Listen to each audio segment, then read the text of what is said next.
You gonna intro us or what? You like poured coffee? You Live from the ISS snacks closet. Ooh, there's a lot of good snacks in here. You think so? It's the ESG industry's only weekly woke data podcast featuring BS man Matt Moscardi. In today's edgy, soppy glue called July 12th, 2023, headlines, the alternative democracy, and ESG month. Yay! That's where I was audience? going. That's Come what on, I thank like. you. That's what I like. ESG month. ESG month this month. And that, look, I know it sounds self-serving. That's not us saying it. That's actually what the conservatives, the Republicans in America have coined July. ESG month. I'm just mad that I tried to mute myself to clear my throat and I screwed up. So ESG month is even affecting me. Yeah, I know. It's hard. It's rattling me. You're getting choked up. Our show today is being sponsored by S-Gage, your ESG data solutions provider. Yes, S-Gage. S-Gage, if you go to freefloatanalytics.com, I'm there right now.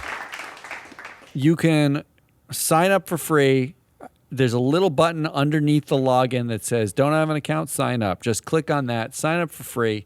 You get data on every director, their power and influence, and their performance.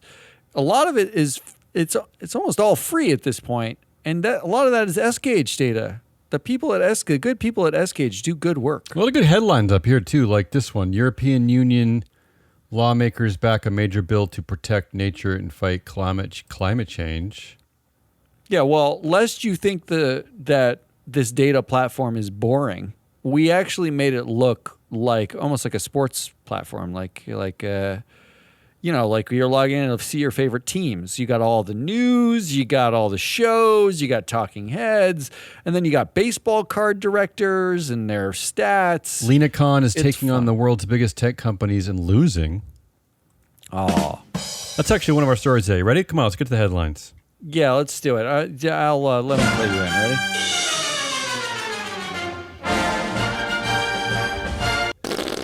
Let's start with Lena Khan. That was one of Emma Lurking's favorites, Lena Khan, head of the FTC.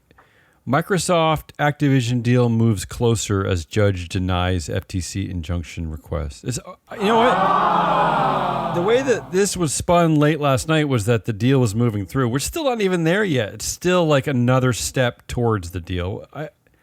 Why do people care about this? Why does Lena... I like Lena, but why is she focusing on this one so much? Why are we doing this? I don't know. That's the right answer. Like 7 people playing Break Call up of meta. Duty is not, Break up meta. For Christ's sake, the guy just killed Twitter. I mean, one guy owns all the social media, and we're worried about 7 kids who play Call of Duty? I mean, come on. Microsoft already owns Xbox. They're going to acquire a gaming company. It's not like that PlayStation, Sony, Nintendo. There's a lot of other competitors out there. I'm just not worried about this one. And here's another thing. Yeah. Don't play video games so much. Or break up meta. Adam Neumann says his new company, Flow, which, as we pointed out here, got the biggest ever handout from Anderson. What are they called? Andreessen Horowitz. $350 million. They got $350 million. He says that they have only 2 choices, either compete with WeWork or partner with it. Can you imagine? After all that, his new company is now threatening to compete with the old company. I mean, talk about an extra FU a few years later to everybody there who put in all that hard work to build that company up. Partner with them. Like, can you imagine the people who are like excited to partner with Adam Neumann at WeWork again? But it's like an ultimatum. It's like a weird, thready ultimatum, too. It's not even a company yet. Hasn't he not said anything about what they do? Here's what made me laugh is that in November, there was a conference where he refused to really say what it does. And then yesterday, there was an article in Fortune, July 11th. The article says the Flow founder has not shared much about what the new company will actually do or look like as of yet. Neumann said that the business model for Flow broadly is a vertically integrated system of owning and operating the buildings as well as building technology and a community. I mean, what the? I mean, come on. He got another $350 million, the all-time poster child for CEO founder failure. We're just parodying ourselves now. Like, I will say this, that he also shared 2 key lessons he learned from WeWork's crash. And one of them is really kind of backing up what we do here. He said, surround yourself with smart people who will tell you what they really think. So he is arguing for a Democratic board, Matt.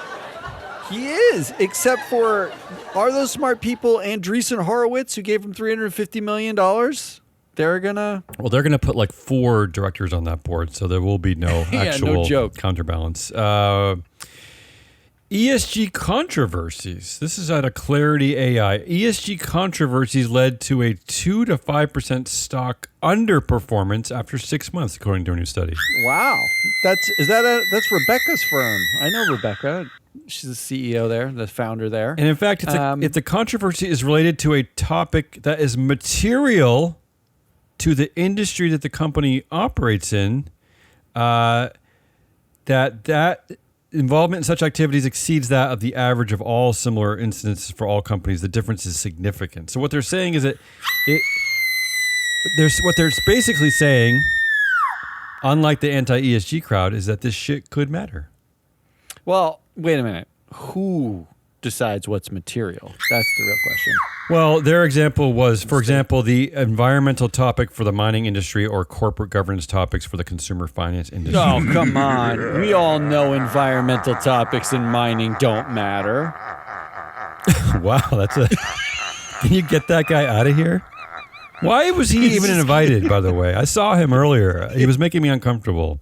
He's still going. How about this one? The United Airlines CEO Scott Kirby blames climate change for flight delays. Oh, another instance where ESG, I use in air quotes, might have a material effect on your company. How about that? I mean, the quote here is brilliant, right? What's the quote? The quote here is, I think irregular operation events are going to be more likely to occur as the climate warms. More heat in the atmosphere, thermodynamics 101, we're going to have more thunderstorms. But yet, we're not set on lowering carbon emissions by 2050 anymore. Well, beyond that, we all abandoned that? Everyone abandoned. Beyond that, this would suggest that shareholder proposals that fall into the E category of ESG actually might be relevant to something, might actually indicate a potential long-term risk for your company or even immediate short-term risk. Just saying. United has set a target of 100% reduction emissions by 2050. So we'll see how that goes. Vivek Ramaswamy, he's not really a friend to the show. What is he? He's the anti-ESG crusader. He was on our show. He was an ex-guest, Vivek Ramaswamy. We launched his presidential campaign. He launched it basically here. I know he announced it on Tucker Carlson, but he launched it here. In fact, there was an article that I read that said Vivek will not turn down a media appearance. He just says yes to everything. That is not true for us anymore. He did say yes to us once. He will not come back. Doesn't come back. Out of the New York Times, Vivek's investments seem at odds with his position on woke culture, to no one's surprise. Of course, nobody's surprised by this. He issued a statement, though, and said he didn't know about it until they made the financial disclosures. I'm going to get to that. I like that. So among his investments include the absolute ESG darling, I talk about it all the time, which is Microsoft. Yeah. His holdings are valued between $1 to $5 million. Other examples of companies that adhere to ESG principles the New York Times listed were Home Depot, Lockheed Martin, Waste Management. Mm-hmm. And as you said, Matt, a senior advisor to Vivek said that he does not manage his own stock portfolio, of course, right? Why would? Okay, yeah, all right. Yeah. No one does. I love this. The first time Vivek learned of these positions was when he saw this financial disclosure report. Okay. So zero due diligence. There you go. Wouldn't it be funnier if like they don't have to say this in the disclosures, but wouldn't it be funnier if he bought a BlackRock iShares S&P 500 ETF and that was just the holdings in it, and now he can be like, I didn't know I even had BlackRock in there. How dare they? And then he goes on a crusade against his own third party. Who will he invest in, do we think? The New York Times also lists that Vivek owned up to $25 million investment in Rumble, the video platform that styles itself a refuge for right-wing commentators shunned elsewhere. Yeah, that at least is on brand. Okay, That's but Matt, brand. Rumble miraculously is a publicly traded company. Is it really? It lists on NASDAQ. And according to Rumble's proxy, one of its board members, they have a board of directors diversity matrix, first of all, right? Well, they have to. Now, NASDAQ is mandated that they have to, so that's fine. But they don't have to list on NASDAQ. So, I mean, I'm just saying, like, you know, and Vivek could be in control of his own financial holdings, too. He doesn't have to pretend ignorance about everything. But I'm going to just say this about Rumble. One of their 6 directors seems to identify as either LGBTQ plus and or non-binary. Oh. So this just seems like a step too far. Vivek needs to pull out of this immediately, no? No, he's pro-excellence. He's not anti-non-binary. But wouldn't this suggest non-binary is a mental defect? But this is I think that's what he said. He did say that, but wouldn't that also suggest a non-merit-based hire? I don't understand how he can allow this in a company he's so heavily invested in. It's unclear. It's unclear. All right. Moving on to the alternative democracy, I have 3 quick reports. First of all, at the Kroger company. Oh. Do we care about the Kroger company? First, there was your favorite, the National Center for Public Policy Research. They had a proposal about EEO policy risks. That's well, you know what that is, equal employment opportunity. I do know what EEO. Yes. They suggested there's ample evidence that individuals with conservative viewpoints may face discrimination at Kroger. That one failed miserably. 1.9%. Yes. 1.9%. At the same time, a report on racial and gender pay gaps brought by Arjuna Capital. Arjuna. The spelling here is Rujna. I'm always saying that wrong. I don't know what that is either. Maybe I typed it wrong. I look at it. 52%, yes, it passed. Oh. You surprised by that? No. Are you No, Arjuna's good. And frankly, we know that matters, right? If you pay a bunch of people less than you pay other people to do the same exact job, then don't you limit the pool of people who would apply to work at Kroger, right? Well, let me ask you this, and maybe well, you can answer this later in your segment. Should shareholders have the right to weigh in on this? Correct. They should, obviously. They should. Okay. At CarMax, I just wanted to point this out. At CarMax, say on pay, 31% no, yet the entire pay committee averaged 4% no. What's that misalignment about? What's going on at ISS? Is that ISS? Well, who does ISS think is... Should we blame them for everything? Yeah, I'm going to blame them for everything. Who do they think is making the pay policy if it's not the pay committee? Is CarMax that's a good question. Are they a totalitarian company? Are you looking it up in our database right now? Freeflow Analytics? I'm looking it up as we talk. CarMax apparently is an oligarchy. Tom Folliard is 24% of the influence, and Bill Nash is 15% of the influence. It does not look like an oligarchy. So, yeah, they would have some say. And if I look at the names, you got Blaylock. He's got 15% influence. He's on the committee. 6% no. Chawla, 9% influence. She got 2% no. And Steenrod, 4% no for Steenrod, 7% influence. So these are these people might have some power.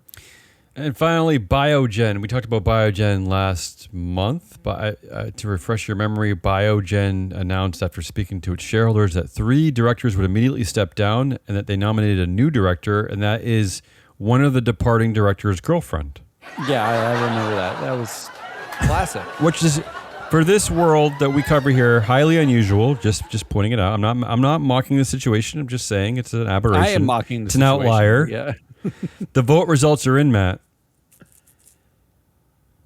Oh, do we need a drum roll? I guess. 54% of shareholders said, yeah, okay, sure. Actually, that's not that many. I will say this. Here's an oddity. You're for whatever reason you are allowed to have you can vote yes, you can vote no, you can register an abstention, right? Yeah, abstention. Yeah. The 7 other directors received a total of about 1 million abstentions between the 7 of them. The girlfriend got about 8.5 million abstentions just alone. So what is that? Like, are people too afraid to? What does that mean? Why would you not just vote yes or no? What is your problem? No, isn't that literally? I don't know what to do here. This is crazy. This is weird. So just make a decision. Make a decision. No, that's hiding behind. I have no idea. I don't like that. And I wish just it was, just in case you have some level of concern. What was the name of the girlfriend again? Her name was Susan Langer. Susan Langer. She does not appear on the vote for Strive. It says there are 3 directors that it's not applicable. She may be one of those because she's not even. Well, she was a part of an amended proxy. So they put out their proxy in April, and then a few months later, they amended it to announce that they had spoken with shareholders. It's from the June vote, right? No, but it was part of the regular annual meeting vote. So maybe Strive just is not caught up on its mail. Maybe they don't check their mail.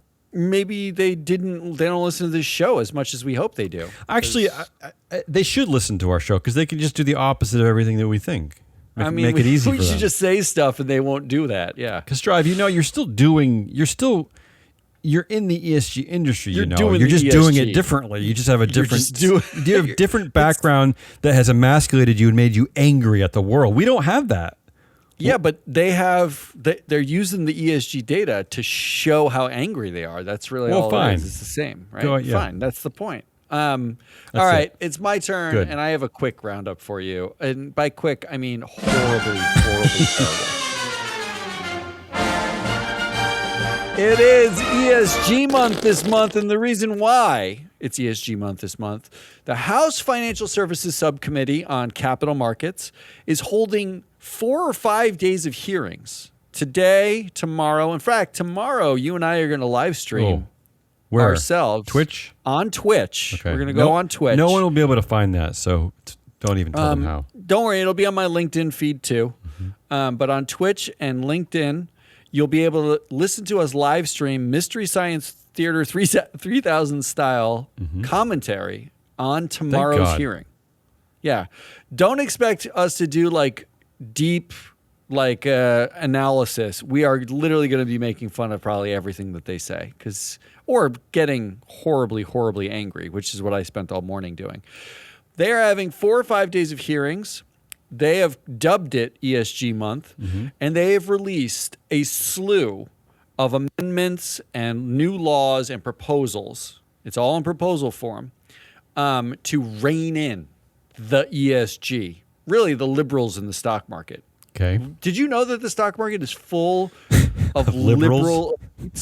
Like, it's chock full of them. Yeah. We had no idea. Yeah, it's where all the Bernie bros hang out. So in order to prep you for the next few shows in which we're going to inevitably be covering a lot of this, I'm going to walk you through the staggering 18 proposals that they're holding hearings on. It's all kabuki theater because what they do is they have the proposal for a new law or an amendment or something. Then you hold a hearing to get information about whether or not you should adjust it, rejigger, kill the amendment because it's not that useful. But what the House conservatives have figured out is if you hold the hearing and only invite your friends at the American Enterprise Institute or the Manhattan Project or like conservative think tanks, then everything's justified, right? Like all you got to do is have the hearing, make it public, make it sound, like you're doing the smartest thing in the world. Yeah, so act like you're doing business.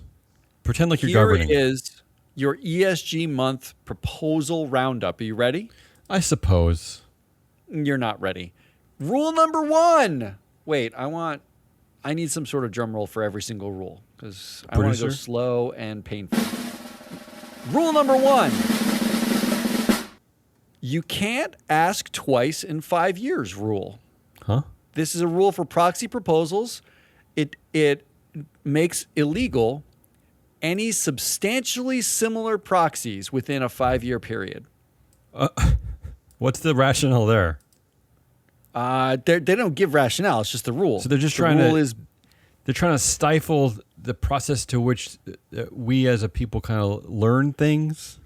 So every single year, it used to be that like an individual can't do the same company like twice in a row, right? And you need to vote minimums and things like that. But now, if like you go to JP Morgan, every year at JP Morgan, there's a rule on the proxy that says we want to separate the CEO chair roles. We want to do that because too much power is consolidated in one person, Jamie Dimon. And we think you should have an independent chair. Yeah, and it takes the shareholder about 8 seconds to read that sentence and decide yes or no. Yes. There's no real thought that needs to go into it except I agree or disagree. Especially right? since they've seen that proposal many times before. So it's actually less than 8 seconds. It's like 5.2. It's super well researched. Well, every single year, that's on the ballot. Not anymore. You cannot have it on the ballot within 5 years if it's substantially similar. So their idea of bolstering shareholder democracy and shareholder voice is by stifling shareholder democracy and shareholder voice? It's not stifling. You had your shot. That's what you they're had saying. your shot. Okay. And Lord help you if anything different happens within 5 years, because there is no exception for if there's a material event, you can submit the same proposal. There's no exception for that. It's just, no, you can't ask again. Can we apply Don't that ask. rule to the presidential election? Maybe so that Donald Trump cannot run again? Do you think they'd be a fan of that? No. That can't be applied. Because he did actually win, so yeah.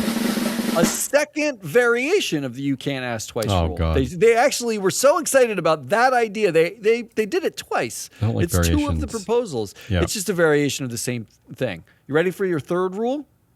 I suppose. This one's one of my favorites. Rule number 3. A straight up ban on anything rule. Huh? If the issuer decides to exclude a proxy, it's up to them.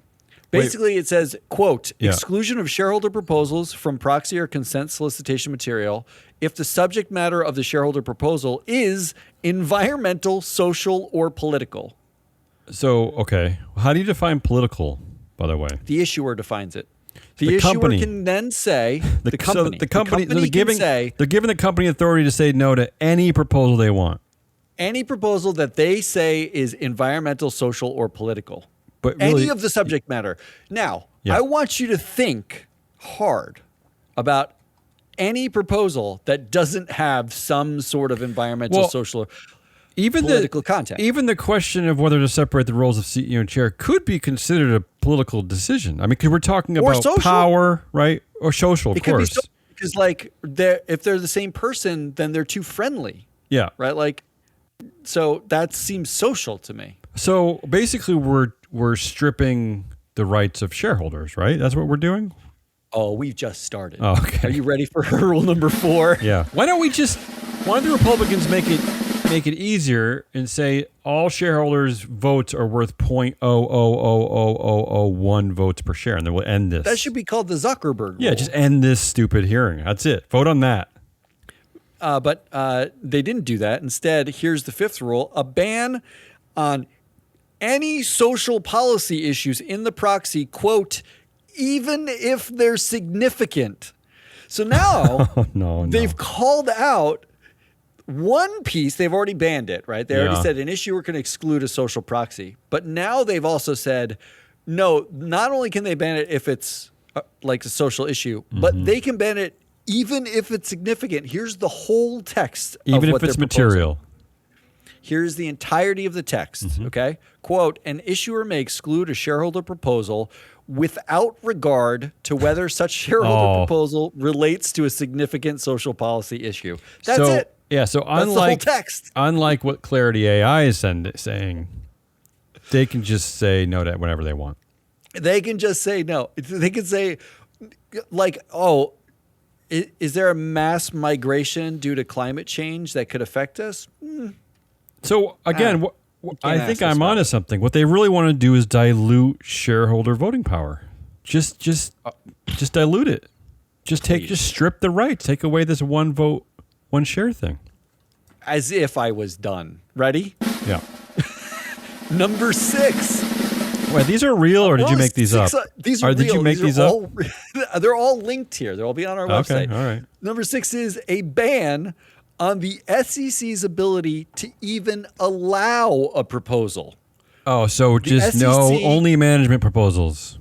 The SEC may not, quote, compel an issuer to include, quote, any shareholder proposal or, quote, any discussion of a proposal. So why don't we just start with that one and have that be the only proposal?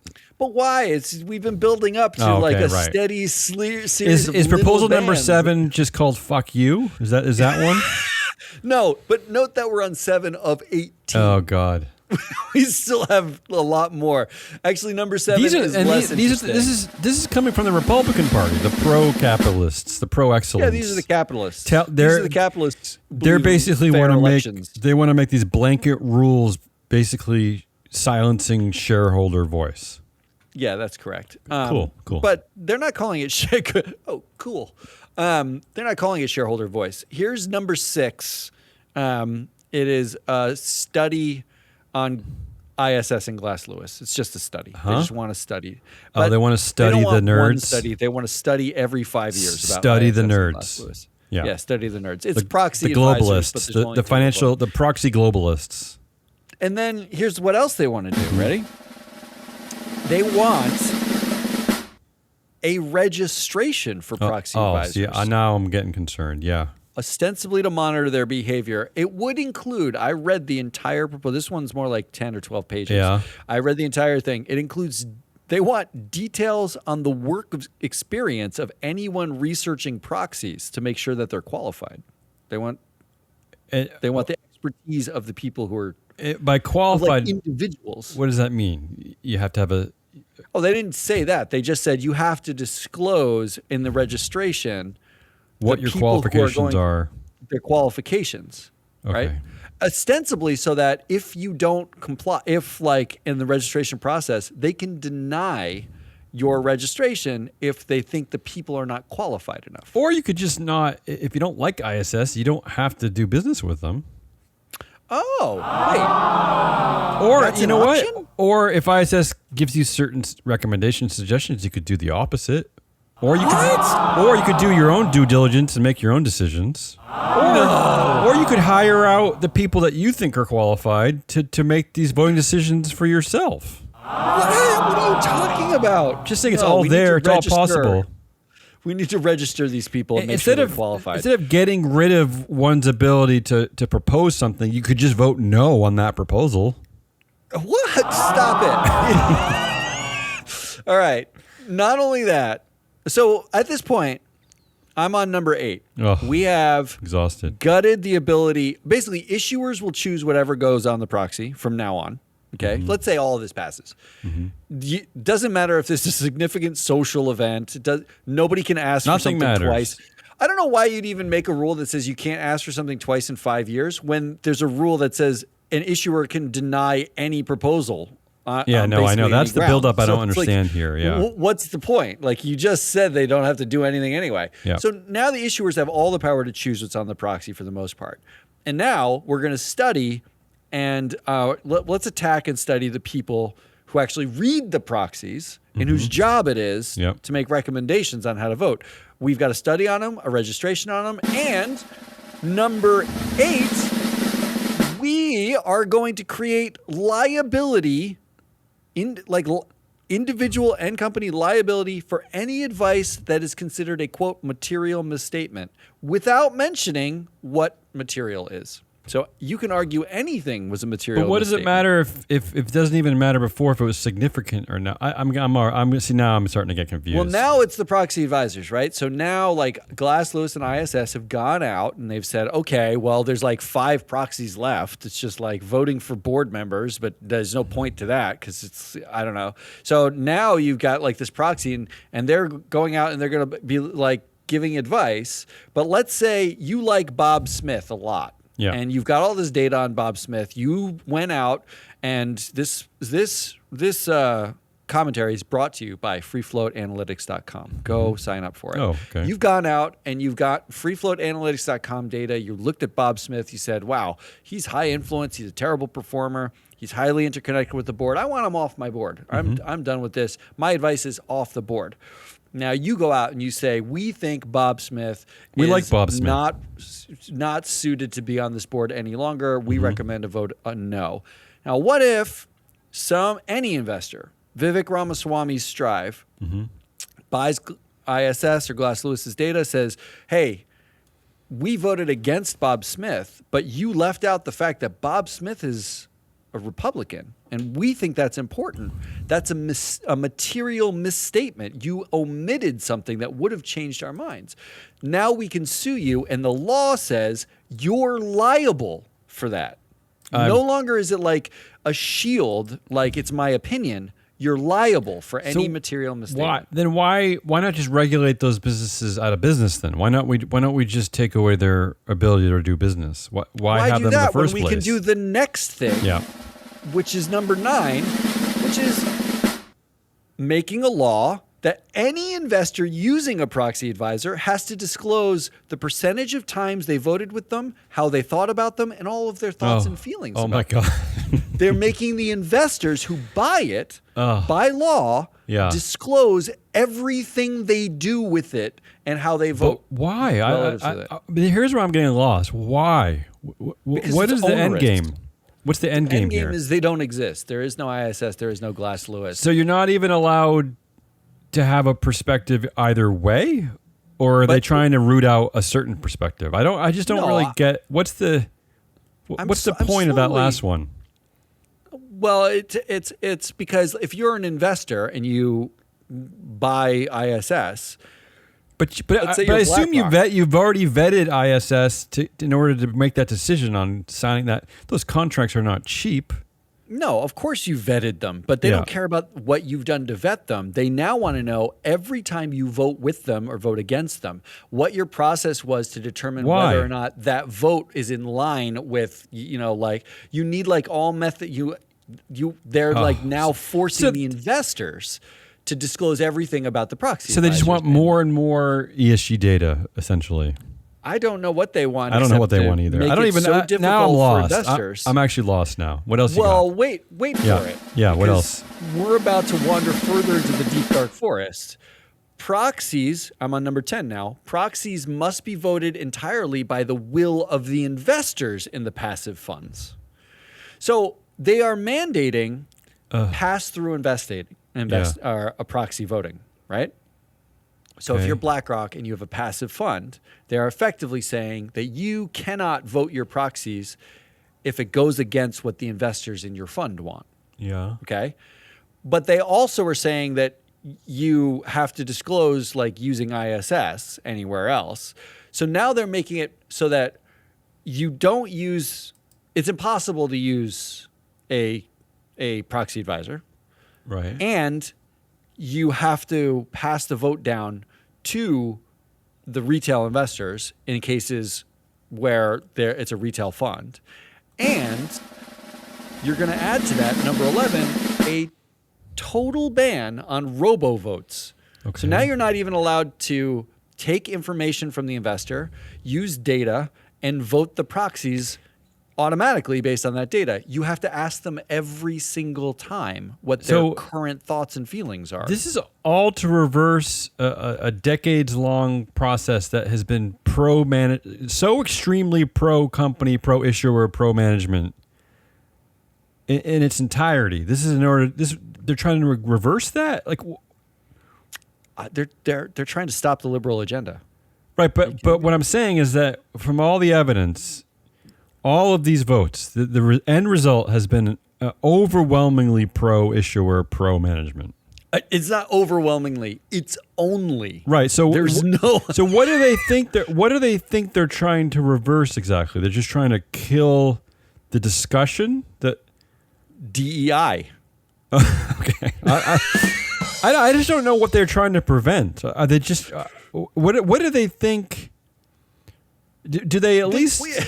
Before they present these, do they at least present evidence of what they think that this has affected? Like what they think? I will say, I will say in the hearing that I listened to today, one of the comments was how these proxies have been incredibly onerous to management to deal with. How? What is the evidence behind that? They've said, and they did not present like a paper on this, or they said management has had to spend hundreds of thousands of dollars every single year. Hundreds of thousands of dollars. Hundreds of thousands of dollars. These are companies that make billions and billions of dollars, and the onerous lift, according to the own testimony of their own people, is like $100,000 for a guy named Gus to like write it. What I didn't cover about this Nudnik, Chris Pavlovsky, who is the CEO, chair, and founder of Rumble, that company that Vivek is invested in, you know? Yeah. This is for where right-wing commentators who've been shunned elsewhere can go and hide. He not only did he get $16 million in pay last year, but he already owns 34 million stock options with an exercise price of 3 cents, which are currently valued at $300 million. So and he controls 85% of the outstanding voting power of his company. So the burden is on. So these hundreds of thousands of dollars is on. This is his burden that he can't deal with. It's hard.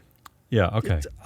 Confused. And look, and just in case you're confused, I'm going to make you more confused because guess how Strive voted for every single director at Rumble this past year in June of this year. Yeah, go ahead and tell me. 100% for. In fact, I never see 100% for out of Strive. Well, they even voted for the one woman on the board because that was probably enough diversity. What about the non-binary? There was that. Come on, let's get over that. Yeah. All right, I'm on number 12. Oh God, when does this end? Yeah, keep going. They are asking for another study, except for this study. That sounds very liberal. That sounds very woke for more study. All these studies. Kind of. They are studying Europe's mandatory disclosures and how it will negatively impact U.S. companies. Well, I'm going to tell you on this one alone. Like you guys, you're not smart enough to study anything going on in Europe. So just forget this one. Strike this one. I love that they're now the next few are dealing with like their desperate fear of Europe. Because you're in over your heads. Is a law mandating that no regulator in the United States can enter any agreement with international regulators without the express consent of Congress. Okay. Now we're just getting weird again. We're getting like globalist-y weird down. They're really worried that and they've mentioned by name the Corporate Sustainability Disclosures Act in Europe, which mandates ESG data disclosures in a certain format. And now they're saying build you cannot agree to that. No. You can't do that. Isolationist, build the wall kind of talk. And now I think what they're setting up for, because it's not here, but they're setting up for this maybe it is here, maybe it's this next one, number 14. Oh God. No rule can be made by the SEC unless the issuer thinks it's material. No rule. I'm not kidding. So there's no oversight. So we're getting rid of all oversight. The SEC any regulation, additional disclosure, the issuer has to agree to it. Yeah. So why don't we just kill the SEC? It's what we've killed so far, if we're going backwards. We first killed proxy voting, shareholder rights entirely. Then we killed the proxy advisors. I mean, if there's no proxies to vote on, what do we need the advisors for anyway? We killed the listing exchange's ability to interact with non-American entities. No. Now we've killed the ability of any regulator or anyone to make any sort of agreement with another regulator somewhere else. Outside it, without Congress's approval. That also that would affect the Department of Treasury's ability to bail out the banks in the financial crisis. They would not be able to make an agreement with another regulator in a global system without the express consent of Congress. So is bringing back prayer to the public schools, is that in here too? Or what about abortion? No, they didn't get that far. Outlawing all abortion, is that in here? This is only the first 17 or 18. Oh, only the first 17, yeah. So we're working on good thing that the Republican Party does not believe in big government. I'm glad about that. Well, next up is this one, I don't totally understand either, because if we've made a rule that says the SEC cannot make a disclosure rule without the issuer effectively agreeing, this rule is the SEC has to form an advisory committee made up only of issuers to lobby directly about every single rule. Like this, basically what they're saying is they want to set up a committee made up of issuers, representatives from issuers that will give them direction and, feedback and kind of like the business roundtable. Sort of like that. Only they speak directly to the SEC. Right, and it'll only be like Rumble and like Bullet Coffee. What's that coffee? Rifle Coffee. Rifle Coffee. Black Rifle. Yeah, and maybe some strip joint in Houston. Like it'll be only them. Yeah, it'll be Ari's husband's favorite stop. Yeah, what's that one? Yeah. I don't remember what it's called now. Okay, but now we're just getting in the weeds, and I'm just really confused. Yeah. Well, the last two I'll go quick. Ready? The last two are, and they feel very random. It feels like addendums. A study showing whether how municipal bond disclosures talk about climate. I don't know where that one came from. Despite the fact that the CEO of one of the most major airlines in the world is now basically saying that climate change affects their daily operations. That's basically correct. Yeah. It doesn't make a difference. Now we want to know municipal bonds and whether they say the word climate anywhere. And then finally, because they couldn't help themselves, no bank discrimination against a business, no matter how terrible you think that business is, they can only use empirical data to determine. So you don't discriminate against. And that's like a mere few weeks after the Supreme Court ruled that you can discriminate against gay people if they want a cake. You can discriminate against gay websites. Okay. You cannot discriminate. A major institution cannot discriminate against any person that they think is not credit-worthy in non-empirical ways. This is extra distressing / depressing. What it means is JP Morgan's got to go out and collect tons of TNT and numbers of bullets that their customers have so that they have empirical data relating to potential creditworthiness, because they can't do it now. Like, you can't stop Ted Kaczynski, the Unabomber, from getting a bank account because you don't like his Unabomberness. If he's got a credit score that's like a 700, you got to give him a loan. But can a local bank founded on religious principles, can they refuse business to a gay couple because it's against their religion? Yeah, gays aren't creditworthy. Okay. Matt, that was terrible. I told you it was terrible. These are the hearings that I'm forced to listen to. I don't know what to say about this. I don't know. I want to be an optimist and say that all this tomfoolery is only going to shoot themselves in the foot, because it's so unserious. It's such political theater that I don't know that anyone could take this seriously. Well, we just did. Did we? For like 30 straight minutes. Did we actually? Well, someone has to cover this. No one else is willing. So it was kind of a joke. That's all we got. This is why we're number 19 in the best business news podcast. We go there. Don't get this anywhere else. I am full of BS. We are free float.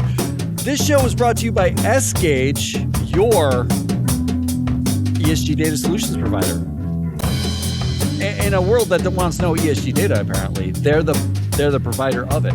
We love it. We use it. Also brought to you by freefloatanalytics.com. Go there, sign up for free, and see the baseball cards of your favorite company. Go now. Because it's all there. We'll be back tomorrow live streaming the hearings, because they're all about proxies, and we're going to be really angry. And then we'll be back on Friday with the whole team to do the week's roundup, or most of the team. Until then, good.